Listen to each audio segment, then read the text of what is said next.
be asking questions, interviewing people, and one can be directly observing them. This can give us mostly qualitative data, but it can give us quantitative data as well. We could be doing field research where we're out observing something and we're counting it. Often in field research, we don't have a precisely defined hypothesis that we're testing. We're using field research to make sense of an ongoing process.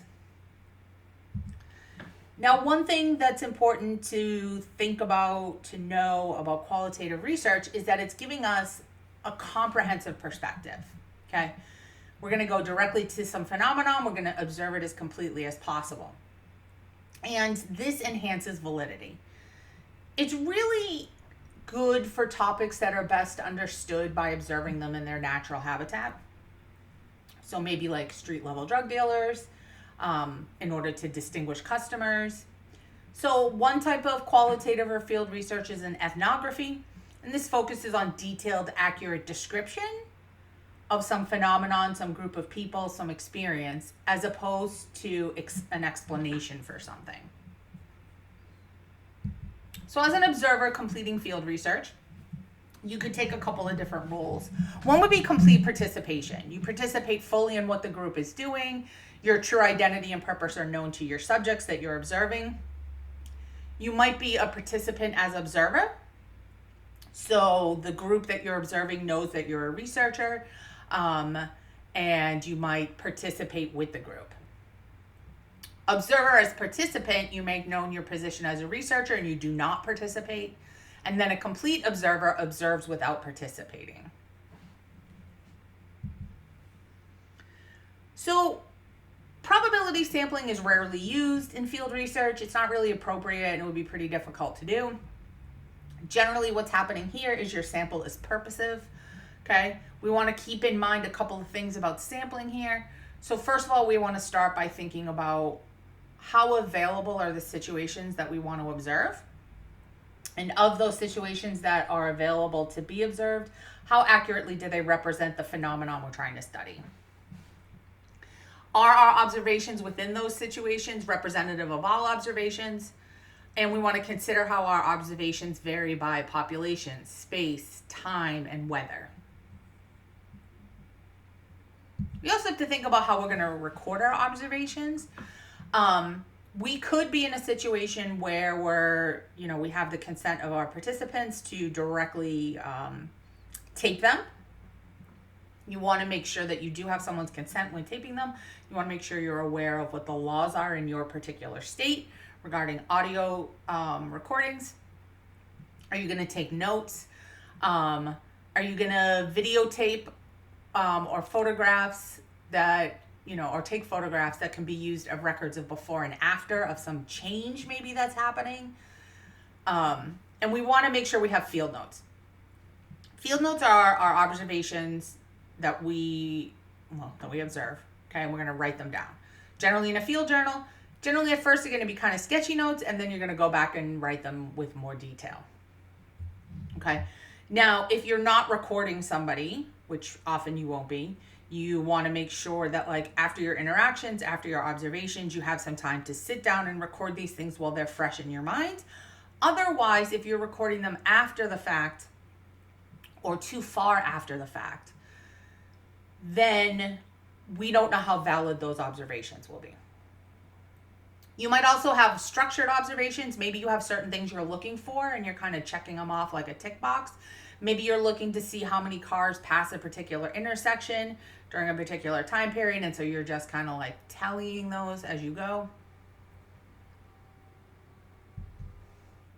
Now, it can be useful to take these observations, right, and combine them with other data that might already exist. So Baltimore, they did this study of the effects of neighborhood physical characteristics on residents' perceptions of crime. So the perceptions are gathered through surveys, right? And then physical problems are done by observations. You could go out, right? You can actually look at what sort of physical damage or graffiti or whatever is in a neighborhood. You could combine this with crime data that's been collected, or crime reports from police records. Baumar and Rosenbaum did a study in 1982 about shoplifting. They wanted to figure out how common shoplifting is. And they also wanted to know how effective store security was in identifying shoplifters. So how are we going to get accurate counts of shoplifting? Well, first of all, shoplifting is not going to have been in the UCR, which is the official crime records of that time period. I'm not even sure if NIBRS today tracks shoplifting. It might. We'd have to double check that. But those are still only going to be records where someone's reported to the police, right? So usually we only know about shoplifting if someone in the store that's working there observes it. But we could use field observers, right? Field researchers, the same way we would use like undercover loss prevention. They could pose as a shopper and they could be counting how many instances they observe of shoplifting, right? You could set up a schedule where you're observing at different times of day and different days to conduct your observations.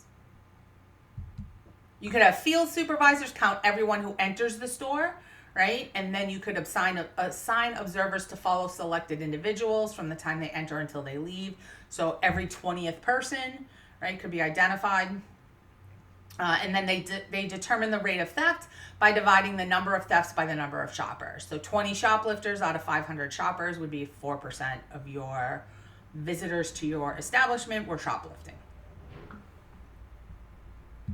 What if we want to know how many people wear seatbelts, right? So they looked at this at a transportation research center at Indiana University, and they calculated a rate of use by the number of people wearing seatbelts compared to the number of cars observed, right? So what do you do here? You put people at particular intersections and you have them observe cars. How many cars go by and how many people are wearing seatbelts, okay? Obviously, this is easier to track from a stationary point, right? So we can put people at stoplights or signs, at highway on or off ramps, and they sampled cars based on time of day, type of road, and observation site, okay? And then they also stratified their sites based on where the most cars were, so the density of auto ownership. When they were unsure, right? A car goes by, you're unsure if someone's wearing a seatbelt, you mark it with a U, right? So this could just be like a sheet you have where you're literally tallying like one car, seatbelt yes, seatbelt no, seatbelt unsure. Some other research has looked at violence in bars, right? So we know that alcohol has quite the disinhibiting effect on people. And this researcher wanted to learn how situational factors promote or inhibit violence in Australian bars and nightclubs. So they put observers in pairs and they stayed for like 2 to 6 hour periods, multiple times at, various bars. Okay. They were complete participants and then they wrote up narratives later, right? So they're observing stuff and then they're going to write up their field notes afterwards. So what are they looking at here? Violence in bars was common in bars that had working class men, where there was a lot of discomfort and boredom. They looked at drinking patterns. They looked at management issues. Was there a cover fee? How much food is available? Are there bouncers? Okay, so all 3 or 4 of these that we just talked about, right? Seatbelts, like shoplifting, bars and violence, right? This is all field research. Not super hard to do. Okay, so we're doing some field research. We have some different paradigms. Remember back to like chapter 1 or chapter 2 where we talked about paradigms that are going to kind of frame the research you're doing.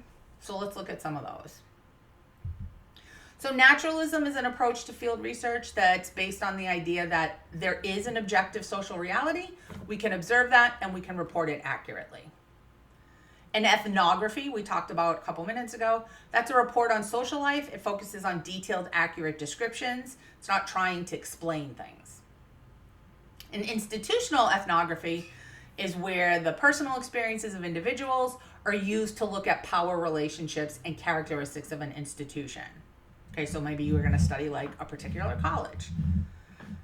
An ethnomethodology is an approach to the study of social life that focuses on the discovery of implicit, unspoken assumptions. Grounded theory is probably the one that I've seen the most. I don't know if statistically it's actually the most common, but I've seen this in quite a few studies. And this is where you're going into your research, and you're letting your observations guide you. Okay, so this is an inductive approach. We're going to try to generate a theory from looking at our observations. Okay, we want to think conservatively, not politically conservatively, but like conservatively. Okay, we want to get multiple viewpoints. We want to make sure we're taking a step back, keep a little skepticism. You guys are probably familiar with case studies. This is an in-depth examination, usually of a single thing. So we have a case study that I've mentioned in several lectures already. Sorry, I'm writing myself a note to find this case study so we can talk about it in class.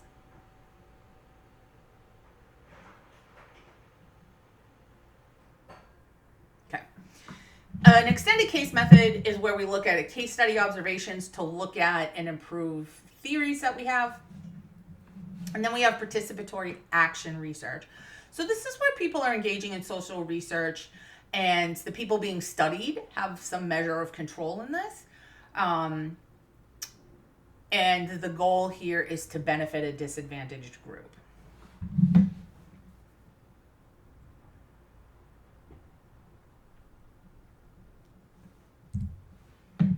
Okay, so when we're going to conduct some research, what do we have to do? Well, like with all research, we have to be familiar with what's the current literature in the field, okay? We want to make sure we're discussing our plans with others in that area. We want to identify and meet with informants when that is appropriate. And we want to remember that our first impressions are going to be really important here. And we need to establish rapport, an open, trusting relationship between the researchers and the people that we're observing. We also want to think about all of our ethical considerations. When we're doing a qualitative interview, it's a little different than a survey, right? In a survey, we have specific questions that we're asking. And a qualitative interview is more a set of topics that we want to discuss in depth, right? So think about a survey. A lot of questions on a survey can be answered quickly, whereas a qualitative interview is going to be a little bit more in depth. So it's really important that we establish some rapport, right? How do we achieve that? Right? So this is going to require some social skills and some practice. And this is why it's often good when doing or becoming a researcher yourself to first do some research with other people so that you can benefit from their expertise, right? So we want to figure out how we're going to explain our research purpose, and we want to do it in a non-threatening way. So we want to say that I'm here to learn about you. I'm not here to judge you. I'm not here to cause problems for you. Right? How can we do this well? Well, just like building rapport anywhere, and human service and psych folks, I think you probably have spent some time in your classes talking about building rapport, right? Because it's really necessary for your fields. And crim folks, it is for us too, but we probably don't talk about it as much. But think about people that it's been easy for you to build a relationship with or build rapport with, right? And you all know some people who are good at this. Generally, the way we might describe them is like, oh, they have good social skills. Or sometimes when someone is not good at this, we'll say that like they're not good at social cues or social skills. So does a person have a genuine interest, right? For me, people always come off better. It's easier for me to connect with them when they have a genuine interest in what they're asking me about or talking to me about, right?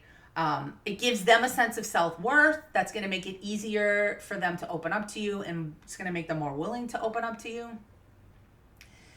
Right? You want to be an attentive listener. For some of us, especially those of us that are extroverts, this can be hard, right? We want to focus less on talking and more on listening, okay?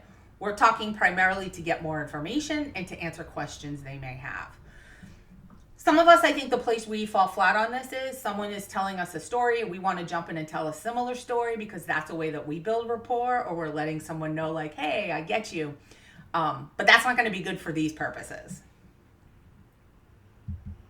Don't argue with your subjects, right? We want to remember what we're here to do, okay? We don't have to agree with them. In fact, when you're interviewing people and depending on what you're studying, you might find some really vile stuff. When you work with, when you work with people in all of our fields, you're not always going to like your clients, okay? But we don't want to argue with them. We want to remember we're here to try to understand their world. We want to be relaxed and appropriate to the setting, right? So you kind of need to be able to adjust yourself. Some people are very formal. Some people are informal. So what are we going to do when we're interviewing people, right? First, we want to think about what's our theme we're trying to cover here. Then we want to think about designing our interview, actually interviewing. Then here comes some of the hard stuff, right? So sometimes you're recording interviews and you're going to transcribe them word for word. Now, there's a variety of software out there that will do this for you, but you still have to check it. Obviously, it's not perfect, and this is time consuming. Then you need to analyze it. You're looking for themes, verifying information, and then reporting your results. Now, you might also do some things like focus groups. This is where you get a group of subjects together, you prompt a discussion with them, right? You want to get some information on something. This is done in the business field a lot. People might be testing a movie, right? So they show it to a group of people and then they ask them some questions like, what do you like about this show? What do you like about these characters? What do you not like? Right? So some of the advantages here is that this is real life data. It's flexible, it's fast, it's inexpensive. But, right, if I'm just going to gather together a small group, I don't know that this group represents like what the people at large would think, right? So it's generally not representative. You might not have a lot of control. It can be difficult logistically. With our observations, we want to make sure we're taking detailed notes, but balance that with observations. So soon after your observations, you want to rewrite your notes with filled in details. And whenever possible, obviously you will remember stuff better if you can record. But remember, you want to make sure you check the laws in your state. You want to make sure you let people know you're recording them. Recording people can mean that they're a little less open, they're a little more guarded with you. So what are some strengths and weaknesses of field research? We can get a really in-depth understanding, right? So one of the nice things about, quantitative research, right, is it's numbers. We can put it into some software. We can run a bunch of stuff. We can predict things with it, right? But this allows for a lot of subtle nuance, and we can gain an actual in-depth understanding. So while I'm sure most of you have read a case study somewhere, and if not, we'll definitely read one in this class. A case study, you can't take that information and be like, this is what all serial killers are like. This is what all therapy is like, right? This is what all cultures are like. But you can get a really in-depth understanding of what has happened. It's flexible. We don't have to do a lot to prepare in advance. It's inexpensive. For some types of things that we want to observe or study, this is a more appropriate method. It's got a lot of validity, but it's low in reliability because it's often very personal. And it can be very difficult to generalize. So generally when you get to the limitation section of any journal article, right, for almost every qualitative study, it's going to tell you how one of the limitations is that it can't be generalized. That's okay. Qualitative research is not supposed to be generalizable. Now, in the CRIM field, CJ folks, we sort of have a bias against this research. There's a lot of journals that will say they publish qualitative, but then they will reject articles saying this isn't generalizable. But they're not supposed to be generalizable. We're not drawing probability samples,